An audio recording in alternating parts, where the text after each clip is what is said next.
Secuestran y rescatan a la senadora Aida Quilpué y a sus escoltas en el departamento del Cauca. Disidencias FARC responsables del plagio. Ya son 4 los atentados contra congresistas en el país, violencia política y fraude electoral en 170 municipios. Noticentro 1 está con los damnificados de Córdoba. Lluvias persisten y siguen alertas por inundaciones. Este es el panorama. Gobierno llegó tarde a Córdoba. Políticos arremeten ante manejo de grave crisis por lluvias. Renuncia presidente de Urrá, Juan Acevedo Rocha, por presuntas irregularidades en hidroeléctrica. Habrá investigación interna. Gremios responsabilizan al gobierno nacional. Ministro de Hacienda Germán Ávila asegura que la reconstrucción de Córdoba costará 8 billones de pesos. Insiste en emergencia económica. EPM desmiente al presidente Gustavo Petro. Advierte que son falsas las alertas y defiende seguridad de Hidroituango. Fijan fechas para audiencias de imputación de cargos para funcionarios del gobierno Petro. Y en deportes, Camila Osorio imparable. La tenista avanzó a octavos de final en Doha. Reina del Carnaval de Barranquilla rompe su silencio frente al hombre que quiso besarla a la fuerza en un evento. Los detalles en las noticias del entretenimiento.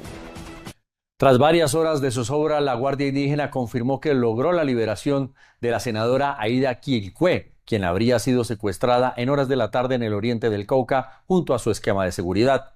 En la capital de ese departamento, en Popayán, se encuentra Carlos Hoyos. Carlos, buenas noches. ¿Qué información se tiene hasta ahora sobre la senadora? Buenas noches, Joan. Sí, efectivamente, alrededor de unas 3 horas permaneció en poder de las disidencias de las FARC del Frente Dagoberto Ramos Ortiz, la senadora Aida Quilpué y su esquema de seguridad. La intervención oportuna de la Guardia Indígena fue vital para su liberación. Por espacio de varias horas, permaneció secuestrada la senadora Aida Quilpué y 2 miembros de su esquema de seguridad en hechos ocurridos en la transversal del Libertador entre Insá y Totoró en la tarde de hoy. Después de algunas horas que fue retenida, su caravana en la que ella iba hacia Insá, al oriente del departamento del Cauca, fue interceptada y por supuesto ella fue llevada hacia un lugar sobre la zona. Estuvo varias horas precisamente en manos de los posibles, en este momento, secuestradores. Recordemos que sobre esa zona delinque la estructura de la Dagoberto Ramos. La rápida intervención de la Guardia Indígena logró horas más tarde rescatarla sana y salva para ser llevada al seno de su hogar. Ellos activaron inmediatamente los protocolos, al igual que la fuerza pública, y esa coordinación hizo que afortunadamente la senadora se encuentre con vida, sana y salva. La congresista había salido desde La Plata, Huila, con destino a la ciudad de Popayán. A esta hora, la senadora y su esquema de seguridad son trasladados hasta las instalaciones del batallón José Hilario López de la ciudad de Popayán en compañía del Ejército y la Guardia Indígena. Es toda la información que se genera a esta hora desde el departamento del Cauca con Carlos Hoyos, Noticentro 1. Adelante, Stick, con más información. Gracias, Carlos, por su reporte desde el departamento del Cauca. Y es que justamente este secuestro y posterior liberación de la senadora Aida Quilpué en esa región del país a manos de las disidencias de las FARC prende las alertas en todos los sectores políticos, especialmente porque la misión de observación electoral ha alertado 170 municipios con algún tipo de riesgo. Nos conectamos a esta hora con nuestra periodista Ana María Celis. Ana María, detalles de este reporte. Sticky televidentes, muy buenas noches. Pues mira, a propósito del secuestro de la senadora, revisamos un mapa electoral que dio la MOE, donde dice que hay 170 municipios en riesgo de fraude electoral y también por violencia, y de ellos 81 están en un nivel extremo. El más reciente mapa de riesgo de la MOE señala que estas amenazas se concentran especialmente en regiones como Arauca, el nordeste antioqueño, sur de Bolívar, el Andén Pacífico, el norte del Cauca, el suroriente del país y el medio y bajo Putumayo, zonas donde confluyen presencia de grupos armados, violencia contra liderazgos y posibles irregularidades electorales. Solo en estos municipios viven más de 4,5 millones de personas habilitadas para votar, lo que representa el 11% del censo electoral. Este estudio identificó que para las elecciones nacionales de 2026 hay 170 municipios con algún nivel de riesgo electoral donde coinciden factores indicativos de fraude y violencia en el país. De estos, 81 están en riesgo extremo, 51 en riesgo alto y 38 en riesgo medio. El caso de Quilpué, reconocida lideresa indígena del Cauca y senadora, se suma así a un contexto de crecientes tensiones en varias regiones del país que ya dejan la muerte del senador Miguel Uribe, el atentado contra el senador Jairo Castellanos y cientos de amenazas contra líderes. Pues el gobierno nacional lo que ha dicho es que tiene activo un comité electoral para todas estas garantías electorales que están solicitando los candidatos. Sin embargo, aún así, líderes políticos dicen que debe ser mayor el acompañamiento por parte del gobierno. Ana María Celis para Noticentro 1. Noticia en desarrollo. Por otro lado, el presidente de la hidroeléctrica de Urrá, Juan Acevedo Rocha, presentó hoy renuncia al cargo tras la lluvia de críticas por parte del gobierno como responsable de la entidad por presunto mal manejo de las vertientes y uso del agua del embalse. La emergencia por inundaciones en el departamento de Córdoba también generó una crisis administrativa en la hidroeléctrica de Urrá, que opera en esta zona del país. El aumento de las lluvias de las últimas semanas causó un crecimiento en el río Sinú y San Jorge, afectando a la población cordobesa, que disparó las alarmas a autoridades locales y nacionales.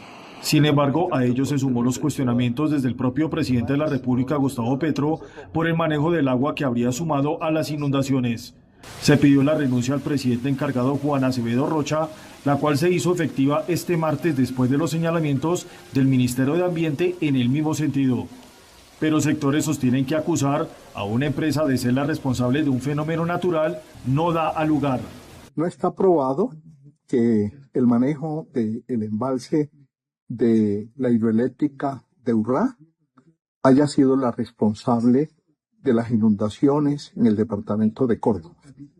Los mismos organismos competentes para determinarlo, como el IDEAN, el Servicio Geológico Colombiano, y la propia Unidad Nacional de Gestión de Riesgos de Desastre, no han reportado ese hallazgo. También señalan que la hidroeléctrica Urrá es administrada por el propio gobierno, donde tienen asiento varias entidades del Estado, como los Ministerios de Ambiente y de Minas. Las acusaciones recaen sobre el mismo Ejecutivo. Quienes toman las decisiones hacen parte del Ministerio de Hacienda y del Ministerio de Minas y Energía. Entonces, pues aquí lo que le tienen que hacer las autoridades competentes es evaluar qué es lo que dice la empresa, qué fue lo que hizo la empresa, y del otro lado también las autoridades ambientales mirar si hubo un tema de mal manejo del embalse, como lo dice la ministra de Ambiente encargada, la doctora Irene Vélez.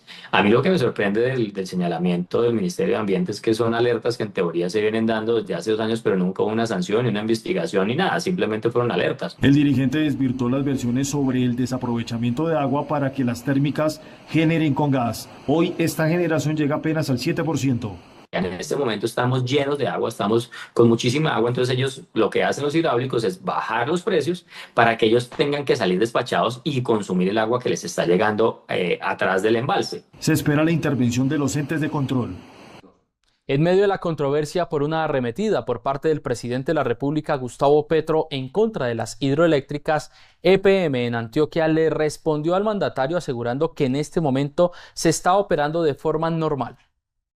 Tras las afirmaciones del presidente Gustavo Petro, quien aseguró que la situación de Hidroituango debe ser observada por la temporada de lluvias, EPM respondió que la central opera en condiciones normales y seguras, con monitoreo técnico permanente. Al contrario, por nosotros poder regular el caudal que llega al embalse, ha evitado que aguas abajo en los municipios del Bajo Cauca no se presenten inundaciones, como sí se presentaban en otras épocas cuando no existía la central, y las precipitaciones en épocas de invierno pues hacían que se presentaran inundaciones. La empresa informó que al embalse están ingresando cerca de 1.300 metros cúbicos de agua por segundo, un caudal normal para la operación, muy por debajo de la capacidad del vertedero que permite manejar las crecientes de manera controlada y segura. El gobierno nacional le hizo un llamado a las empresas generadoras de energía para que reduzcan los costos en las tarifas del servicio eléctrico por considerar que la intensa ola de lluvias en el país ha llenado los embalses. A través de un comunicado y después de un análisis sobre los niveles de los embalses para la generación de energía en el país, El Ministerio de Minas y Energía hizo un llamado a las generadoras para una reducción en las tarifas. Claro está que este llamado es para las empresas públicas o que dependan de la operación del gobierno como GESELCA, Gensa y Urra. El gobierno pidió ofertas coherentes con la hidrología actual y mayor contratación para reducir la exposición de las distribuidoras en bolsa. Hay que decir que de acuerdo con XM, operador del mercado energético en el país, el precio en bolsa se ubica en 100 pesos kilovatio hora. Un año atrás esta referencia estaba en 840 pesos kilovatio hora, es decir, que se ha presentado una reducción de 740 pesos. Los envases de generación hoy están en el 76,29%. Y ante la insistencia del gobierno nacional de decretar una emergencia económica en Colombia, diferentes sectores políticos se pronunciaron en contra de la medida. La solicitud del presidente Gustavo Petro hacia la Corte Constitucional de levantar la suspensión del decreto de emergencia económica con el fin de atender las afectaciones invernales en el país fue expuesto también en el Consejo de Ministros realizado en el departamento de Córdoba. El mandatario aseguró que no hay recursos. Pudo allegarse si la Corte Constitucional no tumba la mitad de la reforma tributaria nuestra. Para analistas políticos y constituyentes, es necesario que el gobierno avance en acciones concretas para ayudar a los damnificados por el invierno en el país. Rápidamente declarar esta emergencia para este caso en específico. Entonces las cargas de la argumentación de los jueces constitucionales debe elevarse mucho más. Se concluyó que el decreto inicial de la emergencia económica estaba amparado por circunstancias diferentes a las afectaciones por el invierno que hoy atraviesa el país, que ya deja más de 58.000 familias afectadas. Una petición especial están haciendo las autoridades en el departamento de Bolívar al gobierno nacional en medio de la crisis por lluvias. Nos conectamos a esta hora con nuestra periodista en Cartagena, Angie Goes. Angie, ¿cuál es la petición que están haciendo allí en Bolívar al gobierno nacional? STIC televidentes, muy buenas noches. Pues mire, hace pocas horas el gobernador volvió a enviar un mensaje al presidente Gustavo Petro en el que pide no solamente la reactivación económica, sino también que se trabaje para evitar que nuevamente se repita esta tragedia. El gobernador de Bolívar, Yamil Arana, hizo un llamado al gobierno nacional al confirmar que las emergencias en el sur del departamento están controladas, pero que el trabajo a seguir debe venir de las entidades nacionales. En lo que sí necesitamos ayuda hoy del gobierno nacional es en la reactivación económica de la zona. Una familia que lo pierde todo, que perdió su nevera, que perdió su estufa, sus camas, necesita ahora volver a recuperar su hogar. Aunque la principal causa de las inundaciones fueron las lluvias, el gobernador reveló la incidencia de otros factores. Hoy la causa principal es la sedimentación arrojada por la minería ilegal y en eso el gobierno nacional o el Estado central es quien tiene las competencias y le pedimos a ellos a través del Ejército y de la Policía Nacional actuar contra la minería ilegal. Montecristo, Regencia, Villa Uribe y Arenal del Sur son los territorios donde hoy se concentra todo el apoyo institucional. Se prevé que para el próximo jueves todas las ayudas hayan sido entregadas. Además de las ayudas humanitarias, también hay activas brigadas de salud y se está trabajando en las instituciones educativas para que pronto vuelva a haber clases. Eso es la información desde Cartagena. Angie Goes para Noticentro 1. Angie Goes, muchas gracias por su informe desde Cartagena y una muy mala noticia. A la grave situación que enfrenta el país por la ola invernal llegó una información aún peor. El presidente Gustavo Petro acaba de anunciar que llega un tercer frente frío al país que ingresará por la zona sur y traerá más lluvias y más caos. Durante el Consejo de Ministros realizado en Córdoba, el presidente Gustavo Petro alertó sobre la inminente llegada de un tercer frente frío al país, esta vez procedente del sur, en medio de la crisis humanitaria causada por inundaciones en la región Caribe. El mandatario atribuyó parte de la responsabilidad a figuras políticas opositoras, acusándolas de bloquear recursos necesarios para enfrentar la emergencia. Bueno, entrante viene otro frente frío antes. Y entonces dicen, ¿y por qué están pidiendo que levanten la emergencia económica, hermano? ¿Cómo vamos a defendernos? Si los amigos suyos políticos de Córdoba y Vicente Eulel y la hija de Vicente Eulel y el señor Ligio García, ¿no? Usted sabe los nombres. Y los de Char, los amigos de Char, ¿cómo se llaman ellos? Del Atlántico. Y Efraín Cepeda, el líder de la banda, dijo El presidente cuestionó las demandas de levantar la emergencia económica, argumentando que es esencial para gestionar recursos, dirigiéndose directamente a políticos locales y nacionales. Petro los responsabilizó de hundir la ley de financiamiento en el Congreso y acusó a líderes de partidos como Centro Democrático y Cambio Radical de ser coautores de la muerte y de la inundación y que ahora se presentan como salvadores. La Procuraduría General pidió tumbar el acuerdo entre la Fiscalía y el empresario Carlos Matos, con el que busca inmunidad en un proceso por evasión de la justicia.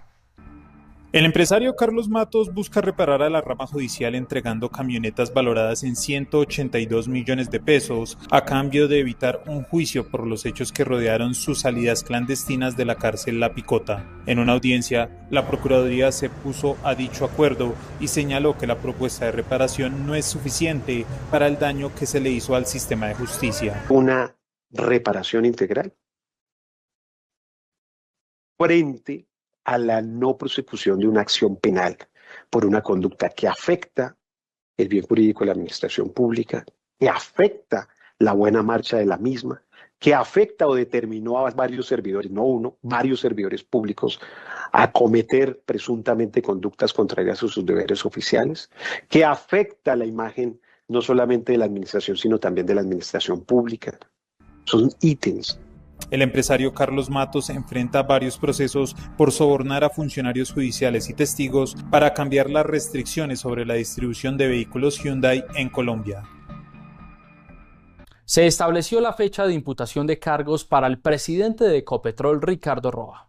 El presidente de Ecopetrol, Ricardo Roa, tendrá que presentarse ante la justicia el próximo 11 de marzo para responder por los hechos que rodearon el tráfico de influencias en la compra de un lujoso apartamento a un empresario que terminó presuntamente favorecido con contratos de Ecopetrol. Pese a la diligencia, la judicatura aún no fija la fecha para la segunda audiencia a la que tendrá que asistir Roa por los hechos que rodearon la presunta violación de los topes de la compañía de Gustavo Petro. De otra parte, en cuanto a Juliana Guerrero, la justicia fijó para el próximo 27 de febrero la audiencia para que responda por la supuesta falsificación de sus certificados profesionales para llegar al cargo de viceministra de la Igualdad.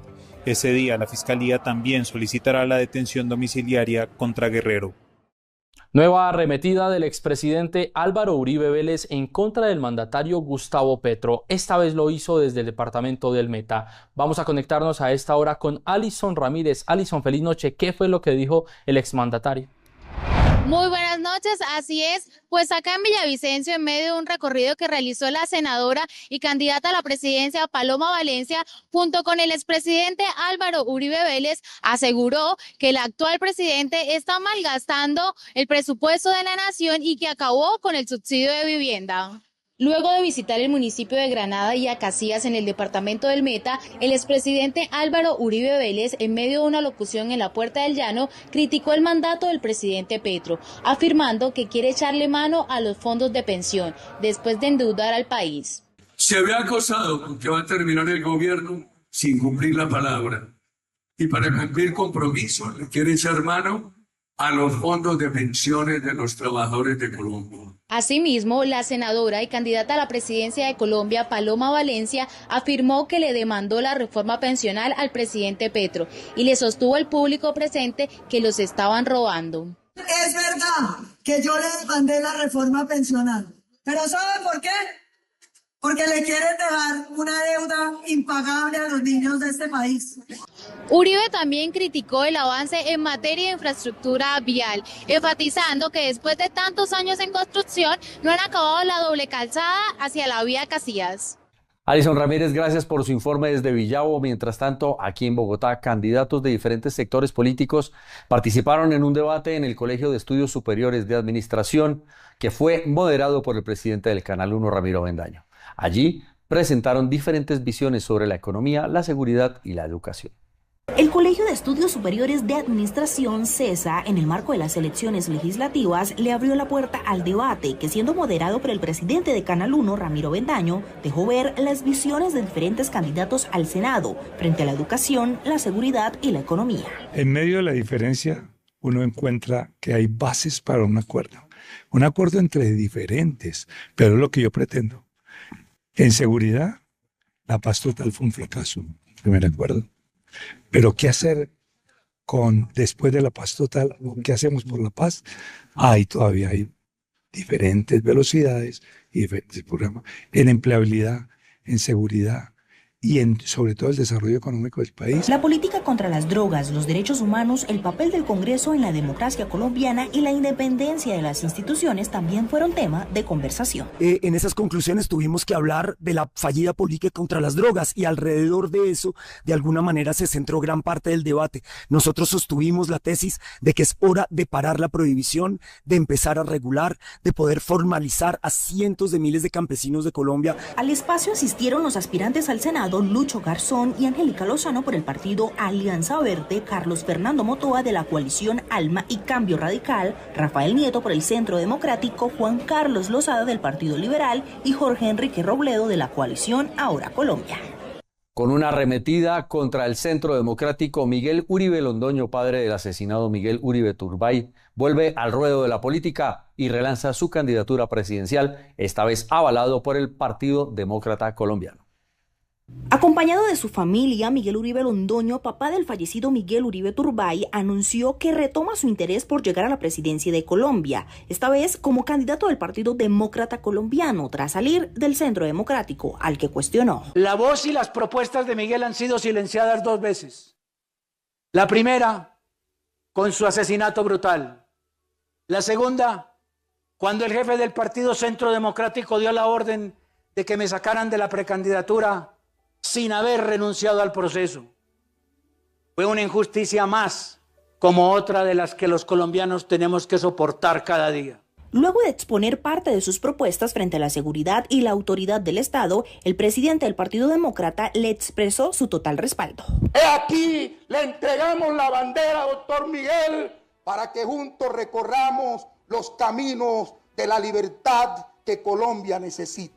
Tras meses de tomar distancia, Miguel Uribe Londoño vuelve al camino por llegar a la presidencia de Colombia. Nos trasladamos al departamento de Córdoba, donde se presenta la más grave situación por la ola invernal en el país. 150.000 personas damnificadas hasta este momento por las intensas lluvias y desbordamientos. Una enviada especial de Noticentro 1, Laura Parra, se encuentra en Montería. Laura, buenas noches. Hay denuncias de saqueos y más víctimas. ¿Cuál es la situación a esta hora? Así es, Giovanni, televidentes. Pues mire, Noticentro 1 llegó al corazón de Córdoba, al departamento más afectado por las fuertes inundaciones. Y es que como ya son 13 los barrios de Montería que permanecen totalmente inundados. Ya son más de 40.000 familias que claman ayudas y lo más alarmante es que el IDEAM alerta que las lluvias continuarán. Así está el panorama. En Córdoba, las lluvias continúan sobre el Alto San Jorge, el Alto y el Bajo Sinú. Familias numerosas se han visto obligadas a perderlo todo por el desbordamiento del río Sinú, que a 9 días de la emergencia ya deja un saldo de tragedia. Hasta la fecha llevamos alrededor de 150.000 personas afectadas en el departamento, damnificadas, que lo han perdido todo en estos 24 municipios. Pese a que la comunidad denuncia que la tragedia pudo ser evitada, otros admiten que fueron advertidos. Siempre nos ha estado orientando, desde el principio nos dijeron que había que evacuar. Hace rato dije que algunos no lo tomamos así, o sea, no tomamos el llamado así de esa manera. Y bueno, aquí están las consecuencias. A este hecho se suma que muchas de las familias afectadas se niegan a evacuar sus viviendas colapsadas por el temor a los saqueadores que llegan para robarles lo poco que les queda. Siempre hay personas inescrupulosas. Uno quisiera que el corazón del ser humano siempre fuera bueno, pero también hay gente mala en este ambiente. Ante la ola de robo, las autoridades decretaron un toque de queda en barrios afectados por inundaciones que regirá desde el pasado 9 de febrero y se extenderá hasta el 17 de febrero. La medida se implementará en el horario de las 8 de la noche hasta las 6 de la mañana del día siguiente en 11 sectores de la Comuna 1. Y es que el departamento de Córdoba permanece totalmente inundado. 24 de sus 30 municipios están afectados por estas fuertes inundaciones. Ante esta emergencia se ha generado una fuerte polémica contra el gobierno nacional, al cual le exigen respuestas contundentes para atender a esta crisis humanitaria. Ante la grave emergencia causada por las inundaciones del departamento de Córdoba, diversas figuras políticas han expresado su rechazo y cuestionamientos al gobierno nacional. Políticos calificaron la situación como una catástrofe humanitaria y exigen respuestas inmediatas. Ningún gobierno ha tomado las medidas suficientes para resolver ese problema y particularmente este sí que fracasó. Es que no se nos olvide que quien ha debido manejar eso bien manejado desde el principio fue la unidad de gestión de riesgo y ahí estalla ese escándalo de corrupción por lo menos descuido de Gustavo Petro. Él no ha debido poner de jefes de eso a quienes puso, porque bueno, ahí está que se equivocó en materia grave, entonces eso se lo tomó la corrupción y el Estado no ha podido atender con el rigor que ha debido atender. Enfatizan que el desastre no es inevitable, sino el resultado de negligencia, mala administración, acusando al gobierno de dilapidar recursos destinados a la prevención y atención de emergencias. Llamar la atención del gobierno nuevamente, porque no se anticipó, no tuvo los mecanismos que establece la ley y las instituciones para poder prevenir y responder prontamente a la situación dramática que viven los cordobeses. Y que también hay que recordar la unidad que debe vigilar por proteger precisamente estos riesgos, la unidad de gestión de riesgo ha sido saqueada en el gobierno de Gustavo Petro. No se atendieron esas señales. La unidad de gestión del riesgo, el director se la pasa en campaña, se la pasa politiqueando como vedette en medios y en redes cuando su deber era precisamente coordinar a tiempo, dar la información de las señales del IDEAM. Otra cosa también es la complejidad, ¿no?, de una emergencia y eso implica mucha coordinación interinstitucional y a esa entidad se la robó este gobierno con sus aliados, se la robaron y esa es la plata que debería permitir atender y prevenir el riesgo. Se reprochó a las entidades responsables por no alertar a tiempo a las comunidades sobre el desborde de represas y ríos. Justamente en las últimas horas el gobierno definió que expedirá el decreto de emergencia económica y social para atender la crisis del departamento de Córdoba. El gobierno definió la hoja de ruta para expedir los decretos de emergencia con los que buscará atender la crisis por las inundaciones en el norte del país. Durante el Consejo de Ministros, el presidente explicó que ya se trabaja en el llamado decreto madre que convoca oficialmente a la emergencia económica y social y que aunque faltan datos consolidados, las decisiones no pueden aplazarse. Señaló que esperarán hasta mañana para expedirlo, pero recordó que el trámite depende de los tiempos de la Corte. Vamos a dar hasta mañana, tenemos un problema de tiempos, pero también de decisiones de la Corte Constitucional. Entonces yo quiero ver qué momento, que no se demora, porque si no, de todas maneras, no podemos esperar mucho. Mañana tendríamos que ver en qué momento se decreta la emergencia, mañana noche, y ver en una comunicación de la Corte, eso no es fácil porque es una mayoría, entonces no es un solo magistrado, es una mayoría. Si ellos pueden levantar o no. En paralelo, el Ejecutivo empezó a estructurar los llamados decretos hijos para agilizar ayudas y acciones en terreno, mientras el ministro de Hacienda estimó que la recuperación en las zonas afectadas requerirá cerca de 8 billones de pesos. Por ahora esta es la información desde el departamento de Córdoba. Noticentro 1 seguirá acompañando día a día esta emergencia que se vive en este departamento. Informó para Noticentro 1 Laura Parra. No cesa la crisis por la escasez de medicamentos en Manizales, departamento de Caldas. Allí diferentes usuarios se han visto obligados a dejar el régimen subsidiado. Nos conectamos a esta hora de la noche con nuestra periodista Daniela Chaura. Daniela, detalles de esta noticia. ¿Qué tal, compañeros? Buenas noches. Les contamos que desde la ciudad de Manizales ha sido necesario las acciones de tutela para cumplir con la entrega de medicamentos a miles de usuarios que tienen diagnósticos graves en la ciudad de Manizales. 118.000 medicamentos pendientes por entregar en Manizales. La cifra se convierte en una de las problemáticas de la ciudad debido al incumplimiento del sector salud. La personería ha estado en el liderazgo hasta llegar a instancias judiciales. De ninguna manera las personas pueden estar esperando en el dispensario más de 8 horas para que le entreguen un medicamento. Por eso desde la Personería de Manizales también continuamos con un seguimiento riguroso al cumplimiento de estas medidas y sobre todo al cumplimiento de la medida cautelar ordenada por el Tribunal Administrativo de Caldas. La Personería presentó 5.000 acciones de tutela, el 50% de esas encaminadas a garantizar el acceso a medicamentos. A la fecha han entregado 5.000. Pero, ¿qué dice la ciudadanía? Tengo una fractura en una articulación y 4 hernias discales y me mandan el medicamento para poder sostener, pues a resistir el dolor. Y entonces, es deteriorable. ¿Cuánto lleva esperando? Desde el mes de mayo. Me acaban de decir que no hay, pero esto ya viene desde hace tiempo, viene atrás. ¿Desde hace cuánto? Uy, no, y para mí, para como un año larguito. La demanda fue aceptada el 29 de septiembre del año 2025. Se dirige contra la nueva EPS, la Caja de Compensación Familiar CAFAM, la Superintendencia Nacional de Salud y el Ministerio de Salud y Protección Social. Informó para Noticentro 1 desde la ciudad de Manizales, Daniela Chaura. Grave la situación de la salud en el departamento de Caldas. Daniela Chaura desde Manizales, gracias por su informe. Y en Bogotá, Colsubsidio anunció que a partir de hoy retomará la entrega de medicamentos a los usuarios de la nueva EPS. Esto después de confirmarse un acuerdo financiero en el cual tuvo mediación el gobierno nacional.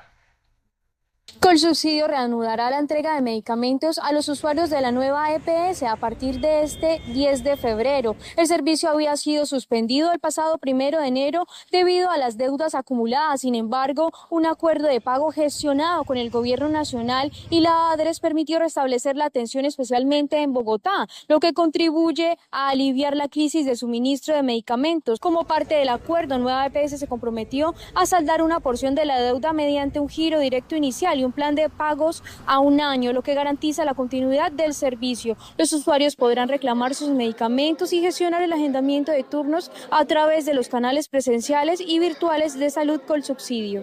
Y los gobernadores del Caribe siguen coordinando acciones para superar la crisis. Además de las campañas de solidaridad, ahora proyectan un plan que permitirá superar la emergencia de la energía.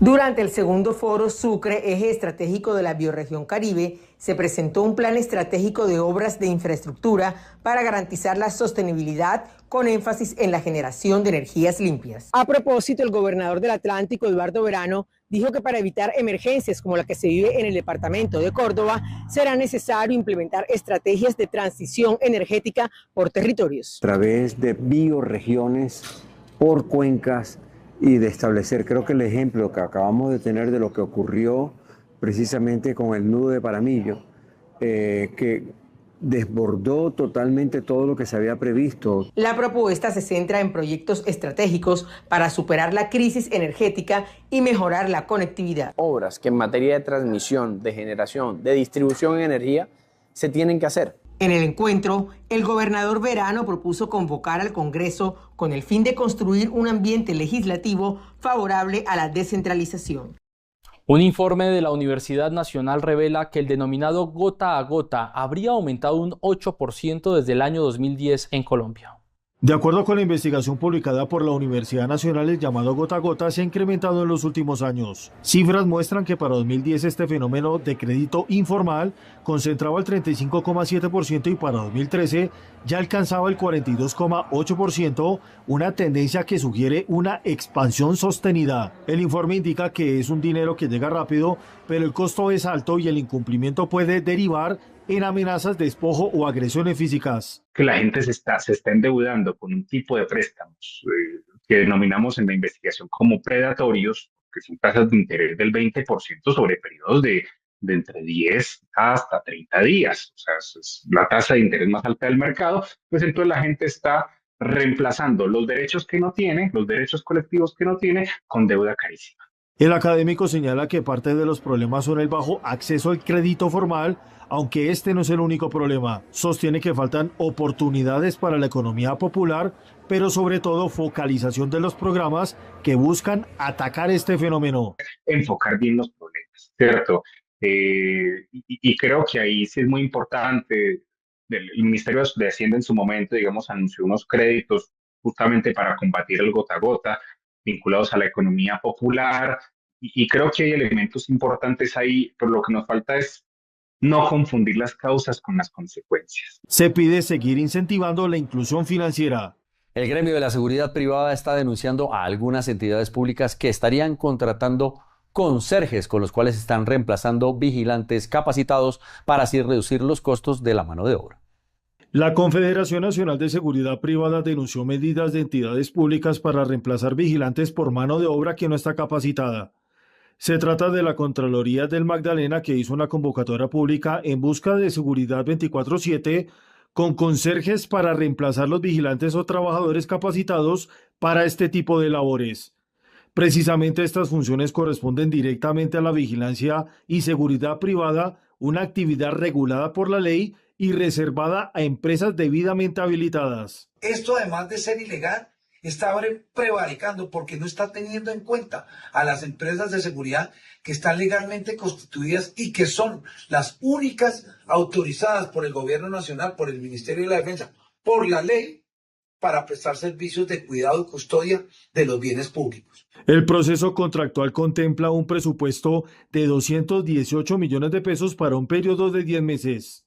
Tiende a que no se cumplan con los derechos laborales de los trabajadores. Es bien sabido que este tipo de compañías no tienen en cuenta la jornada mínima laboral, no tienen en cuenta la prestación de servicios nocturnos, ni los recargos, ni los dominicales. Por lo tanto, es una vía rápida para el incumplimiento legal y laboral de los derechos del trabajador. Se hace un llamado a la intervención de los entes de control.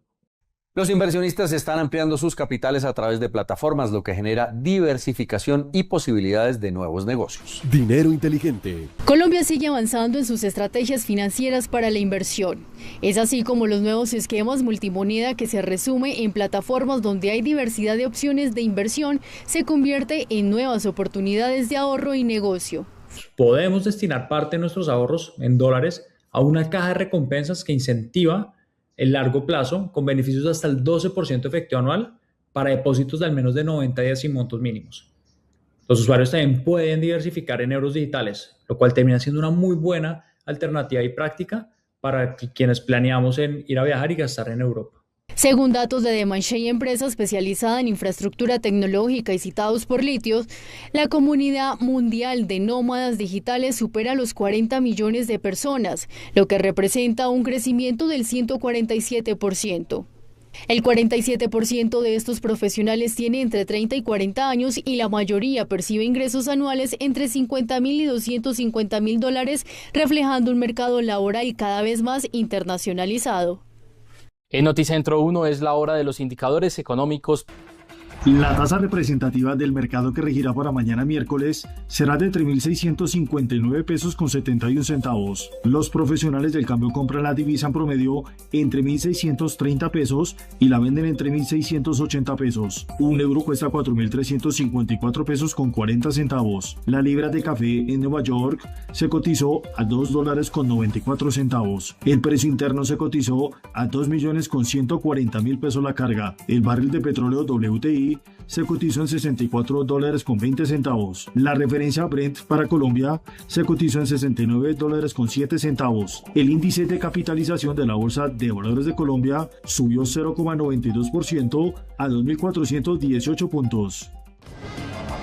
Carlos Vives anuncia su regreso a los escenarios colombianos con el esperado Tour al Sol, una gira que marca su reencuentro con el país tras 8 años sin presentaciones nacionales. El recorrido incluirá Bogotá, Ibagué, Bucaramanga, Medellín, Pereira y Cali, consolidándose como uno de los eventos musicales más importantes de 2026. Y nos permite hacer un concierto muy especial. Un viaje a los sentimientos. Es más allá de, digamos, lo que hemos acostumbrado en nuestros conciertos, que tienen mucha energía, mucho ritmo. No va a desaparecer eso del Tour al Sol, pero, ¿sabes? El sol nos marca momentos del día y de la vida y que nos marcan ciertos sentimientos y creo que es una oportunidad de viajar, hacer ese recorrido, invitarlos a que nos acompañen. Por supuesto, la provincia son todos, vamos todos en esa nave. Además, el artista también anuncia nuevas fechas en Ecuador, país que podrá disfrutar su música y de sus grandes éxitos. La gira dará inicio en el mes de abril en Canadá y Estados Unidos. Sin soñarlo, sin pensarlo, sin ni siquiera decir por favor, no, sino que nos pasó. Entonces volver a cantar en un tour aquí es como que lo que debe ser. Porque nosotros nacimos para acá, nacimos y escogimos hacer música para cantarnos nosotros, para valorar y descubrir cosas que estaban ahí y que no valorábamos. Entonces, volver tantos años después, 30 años después, y hacer este tour es como... Más que una gira, Tour al Sol se concibe como un viaje musical y simbólico que celebra la identidad, el amor y las raíces, siguiendo el recorrido del sol desde el amanecer hasta el atardecer. Manizales recibe reconocimiento internacional por la ONU por ser ciudad gastronómica, tecnológica y turística. En Noticentro 1 les contamos los detalles.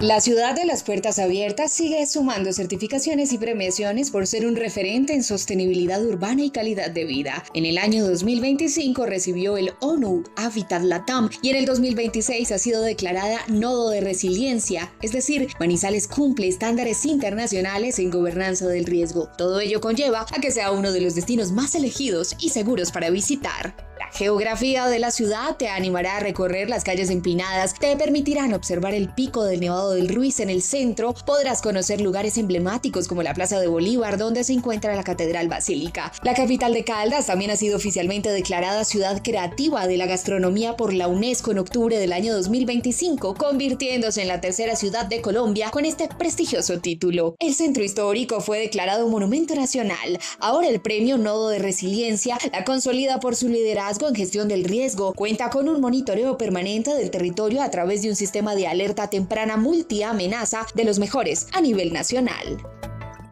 Informó para Noticentro 1 desde la ciudad de Manizales, Daniela Chaura. Michelle Char, reina del Carnaval de Barranquilla, rompió su silencio frente a este momento que se ha viralizado en las últimas horas en las redes sociales, ocurrido en uno de los eventos previos al inicio de las fiestas en la capital del Atlántico, en el que un eufórico fanático quiso besarla.